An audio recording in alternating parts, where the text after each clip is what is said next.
اعوذ باللہ من الشیطان الرجیم بسم اللہ الرحمن الرحیم۔ سورۃ البقرہ آیت نمبر 34۔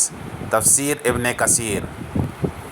وَإِذْ قُلْنَا لِلْمَلَائِكَةِ اسْجُدُوا لِآدَمَ فَسَجَدُوا إِلَّا إِبْلِيسَ أَبَى وَاسْتَكْبَرَ وَكَانَ مِنَ الْكَافِرِينَ۔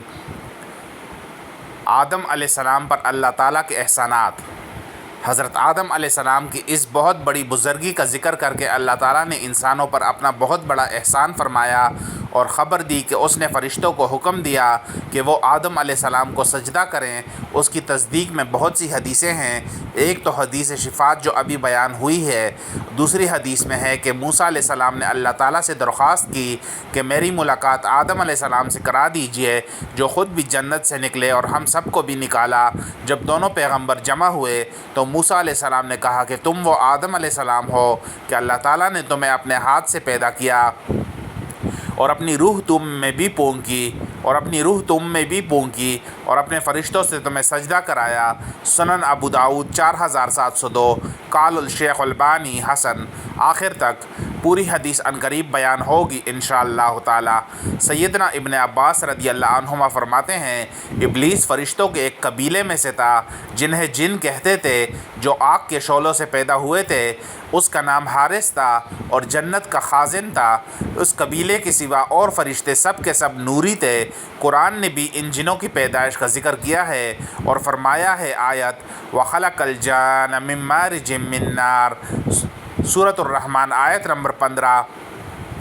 آگ کے شعلے کی جو تیزی سے بلند ہوتے ہیں اسے مارج کہتے ہیں، جن سے جن پیدا کیے گئے تھے، اور انسان مٹی سے پیدا کیا گیا۔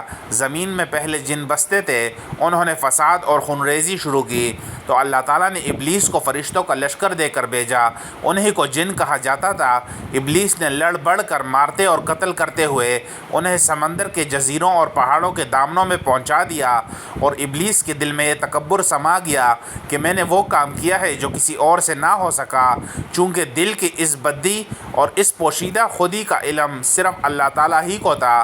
جب پروردگار نے فرمایا کہ زمین میں خلیفہ پیدا کرنا چاہتا ہوں، تو ان فرشتوں نے عرض کیا کہ ایسوں کو کیوں پیدا کرتا ہے جو اگلی قوم کی طرف فساد و خونریزی کریں؟ تو انہیں جواب دیا گیا کہ میں وہ جانتا ہوں جو تم نہیں جانتے، یعنی ابلیس کے دل میں جو کبر و غرور ہے اس کا مجھ ہی کو علم ہے، تمہیں خبر نہیں۔ پھر آدم علیہ السلام کی مٹی اٹھائی گئی جو چکنی اور اچھی تھی۔ جب اس کا خمیر اٹھا تب اس سے آدم علیہ السلام کو اللہ تعالیٰ نے اپنے ہاتھ سے پیدا کیا، اور 40 دن تک وہ یوں ہی پتلے کی شکل میں رہے۔ ابلیس آتا تھا اور اس پر لات مار کر دیکھتا تھا تو وہ بجتی مٹی ہوتی جیسے کوئی کوکلی چیز ہو، پھر منہ کے سوراخ سے گھس کر پیچھے کے سوراخ سے، اور اس کے خلاف آتا جاتا رہا اور کہتا رہا کہ در حقیقت یہ کوئی چیز نہیں، اور اگر میں اس پر مسلط کیا گیا تو اسے برباد کر کے چھوڑ دوں گا، اور اسے مجھ پر مسلط کیا گیا تو میں ہرگز تسلیم نہ کروں گا۔ پھر جب اللہ تعالیٰ نے ان میں روح پونکی اور وہ سر کی طرف سے نیچے کی طرف آئی تو جہاں جہاں تک پہنچتی گئی خون گوشت بنتا گیا۔ جب ناف تک روح پہنچی تو اپنے جسم کو دیکھ کر خوش ہوئے اور فوراً اٹھنا چاہا، لیکن نیچے کے دڑ میں روح نہیں پہنچتی تھی، اس لیے اٹھ نہ سکے۔ اس جلدی کا بیان اس آیت میں ہے۔ آیت وَكَانَ الْإِنسَانُ عَجُولًا۔ سورۃ الاسراء آیت نمبر 11۔ یعنی انسان بے صبرا اور جلد باز ہے، نہ تو خوشی نہ رنج میں۔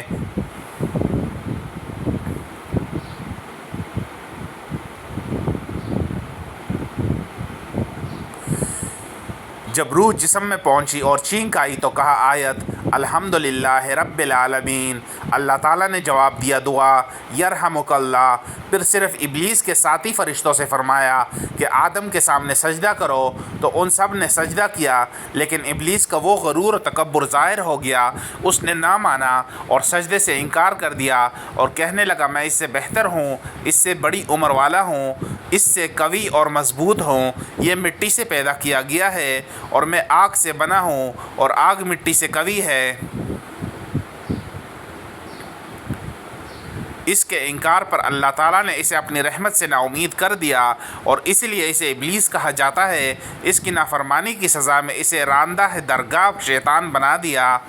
پھر آدم علیہ السلام کو انسان جانور زمین پہاڑ زمین سمندر پہاڑ وغیرہ کے نام بتا کر ان کو ان کے فرشتوں کے سامنے پیش کیا جو ابلیس کے ساتھی تھے اور آگ سے پیدا شدہ تھے، اور ان سے فرمایا کہ اگر تم اس بات میں سچے ہو کہ میں زمین میں اسے خلیفہ نہ بناؤں تو ذرا مجھے ان چیزوں کے نام تو بتا دو۔ جب ان فرشتوں نے دیکھا کہ ہماری اگلی بات سے الہ العالمین ناراض ہے تو وہ کہنے لگے کہ اے اللہ عز و جل، تو اس بات سے پاک ہے کہ تیرے سوا کوئی اور غیب کو جانے۔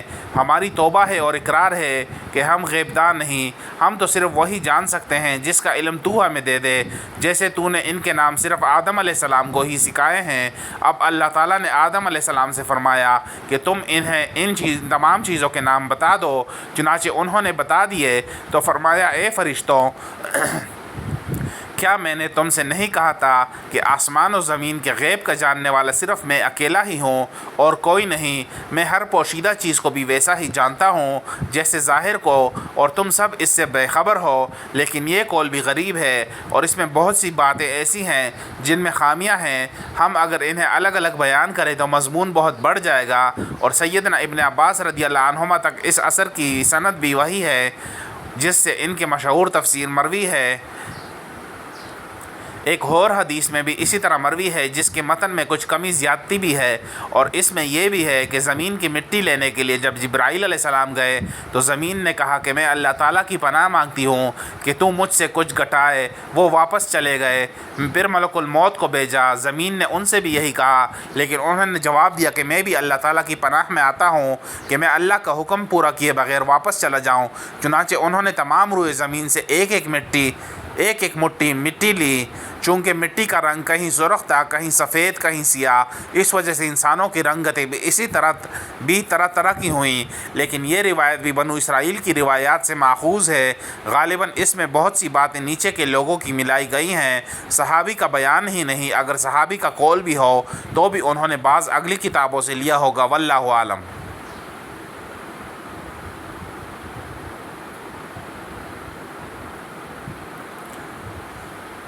تعارف ابلیس۔ حاکم اپنی مستدرک میں بہت سی ایسی روایتیں لائے ہیں اور ان کی سند کو بخاری سے مشروط کیا ہے۔ مستدرک حاکم 261 جلد 2 صحیح۔ مقصد یہ ہے کہ جب اللہ تعالیٰ نے فرشتوں کو حکم دیا کہ تم آدم کو سجدہ کرو تو اس خطاب میں ابلیس بھی داخل تھا، اس لیے کہ گو وہ ان میں سے نہ تھا لیکن انہی جیسا اور انہی جیسے کام کرنے والا تھا، اس لیے اس خطاب میں داخل تھا اور پھر نافرمانی کی سزا بھگتی۔ اس کی تفصیل انشاءاللہ تعالی آیت الا ابلیس کان من الجن سورۃ الکہف آیت نمبر 50 کی تفسیر میں آئے گی۔ سیدنا ابن عباس رضی اللہ عنہما کہتے ہیں نافرمانی سے پہلے وہ فرشتوں میں تھا، عزازیل اس کا نام تھا، زمین پر اس کی رہائش تھی، اجتہاد اور علم میں بہت بڑا تھا اور اسی وجہ سے دماغ میں رعونت تھی، اور اس کی جماعت کا اور اس کا تعلق جنوں سے تھا۔ تفسیر ابن جریر الطبری 502 جلد 1۔ اس کے 4 پر تھے، جنت کا خازن تھا، زمین اور آسمان دونوں کا سلطان تھا۔ حسن فرماتے ہیں ابلیس کبھی فرشتہ نہ تھا، اس کی اصل جنات سے ہے، جیسا کہ آدم علیہ السلام کی اصل انس سے ہے۔ اس کی اسناد صحیح ہے۔ عبد الرحمن بن زید بن اسلم اور شہر بن حوشب رحمہ اللہ علیہما کا بھی یہی قول ہے۔ سعد بن مسعود رحمہ اللہ کہتے ہیں کہ فرشتوں نے جنات کو جب مارا تب اسے قید کیا تھا اور آسمان پر لے گئے تھے، وہاں کی عبادت کی وجہ سے رہ پڑا۔ سیدنا ابن عباس رضی اللہ عنہما سے یہ بھی مروی ہے کہ پہلے ایک مخلوق کو اللہ تعالیٰ نے پیدا کیا، انہیں آدم کو سجدہ کرنے کو کہا، انہوں نے انکار کیا جس پر وہ جلا دیے گئے۔ پھر دوسری مخلوق پیدا کی، ان کا بھی یہی حشر ہوا۔ پھر تیسری مخلوق پیدا کی، انہوں نے تعمیل ارشاد کی، لیکن یہ اثر بھی غریب ہے اور اس کے اسناد بھی تقریباً غیر صحیح ہے۔ اس میں ایک راوی مبہم ہے، اس وجہ سے یہ روایت قابل حجت نہیں۔ کافرین سے مراد نافرمان ہے۔ ابلیس کی ابتدائے آفرینش ہی کفر و دلالت پر تھی، کچھ دن ٹھیک ٹھاک رہا لیکن پھر اپنی اصلیت پر آ گیا۔ سجدہ کرنے کا حکم بجا لانا اللہ تعالیٰ کی اطاعت اور آدم علیہ السلام کا اکرام تھا۔ بعض لوگوں کا قول ہے کہ یہ سجدہ سلام اور عزت اکرام کا تھا، جیسا کہ یوسف علیہ السلام کے بارے میں فرمان ہے کہ انہوں نے اپنے ماں باپ کو تخت پر بٹھا لیا اور سب کے سب سجدے میں گر پڑے، اور یوسف علیہ السلام نے فرمایا ابا جان یہی میرے اس خواب کی تعبیر ہے جسے میرے رب نے سچا کر دکھایا۔ سورہ یوسف آیت نمبر 100۔ اگلی امتوں میں سجدہ تعظیم جائز تھا لیکن ہمارے دین میں یہ منسوخ ہو گیا۔ سیدنا معاذ رضی اللہ عنہ فرماتے ہیں کہ میں نے شامیوں کو اپنے سرداروں اور علماء کے سامنے سجدہ کرتے ہوئے دیکھا تھا تو نبی کریم صلی اللہ علیہ وآلہ وسلم سے گزارش کی کہ یا رسول اللہ صلی اللہ علیہ وسلم آپ اس کے زیادہ حقدار ہیں کہ آپ صلی اللہ علیہ وسلم کو سجدہ کیا جائے، تو آپ صلی اللہ علیہ وسلم نے فرمایا اگر میں کسی انسان کو کسی انسان کے سامنے سجدہ کرنے کی اجازت دینے والا ہوتا تو عورتوں کو حکم دیتا کہ وہ اپنے خاوندوں کو سجدہ کریں، لیکن ان کا ان پر بہت بڑا حق ہے۔ سنن ابن ماجہ 1852۔ قال الشیخ البانی صحیح۔ امام رازی رحمہ اللہ نے اس کو ترجیح دی ہے۔ بعض کہتے ہیں کہ سجدہ اللہ تعالیٰ ہی کے لیے تھا، آدم بطور قبلہ یعنی سمت کے تھے، جیسے قرآن کریم میں ہے آیت اقم الصلاۃ لدلوک الشمس الی غسق اللیل وقرآن الفجر، سورۃ الاسراء آیت نمبر 78۔